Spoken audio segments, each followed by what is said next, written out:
ambition and success and all of these concepts, it really comes down to what you want, but no one ever really tells you that that's okay. So you really have to get comfortable with figuring that out for yourself. And I think having a few experiences that maybe aren't the nicest, and maybe quite crushing actually, they can help you start to define those things for yourself. I think we have daydreams sometimes, and we use our imagination in ways that is very creative, and we create these lives for ourselves in our heads that we actually want because they're quite real, but we never go towards them. It's almost like we have this belief that we can't. And you're like, well, actually, what if you could? I think maybe there's society definitely plays a role in this. Like, society says, you can't do that, here is the rules, here's the framework that you've been given. And I think sometimes you go through these experiences where you're like, why do we do things that way? And then when you try it on, you're like, is this necessarily the right way for me? And, does everything have to follow this line or these rules or these... Just because someone says that something is the way it is, it doesn't have to be that way. Obviously, breaking out of that is a little bit scary because there's like a whole lot of people who are going that way and you go this way. So I think that's a little bit of what I'm thinking about at the moment. I think maybe you are the reason you hold yourself back from being more ambitious. You can't be what you can't see.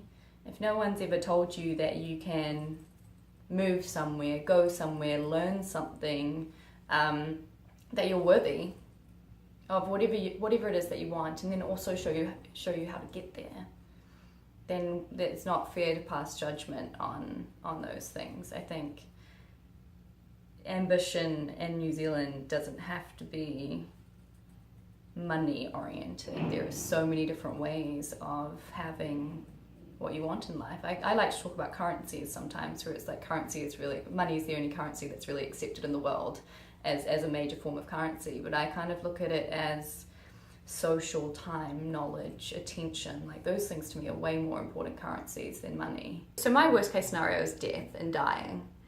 And so for me, I choose life. And so my ambition really comes from anything that's life and living life to the fullest. I think when lots of people die, or you go through a lot of loss, or you see people with rampant mental health issues, or you've just got a lot of problems in society that you kind of can't fix, not immediately anyways, I think that really gears you towards a life spent wondering and thinking and pondering, like, how can I make a difference? How can one person have an influence where they can make a meaningful impact on people's lives, so those people don't necessarily have to go through the same things that you've already seen, because arguably they shouldn't. And I mean, it's not really a matter of saving anyone or anything like that. It's just, how do you share the lessons and the learnings and the mental models and the frameworks to have a better life in kind of the most holistic and authentic way that you possibly can. Despite coming from situations. Despite coming, like, it doesn't really matter where you come from. Well, it probably does. But I think San Francisco's taught me what it is to be enough, because you're never enough here. And, there is no social safety net in America, and I think that's something that people here get so wrong. Like, you might earn a lot of money, but the stuff that you have to, I don't earn a lot of money, but people here maybe earn a lot of money.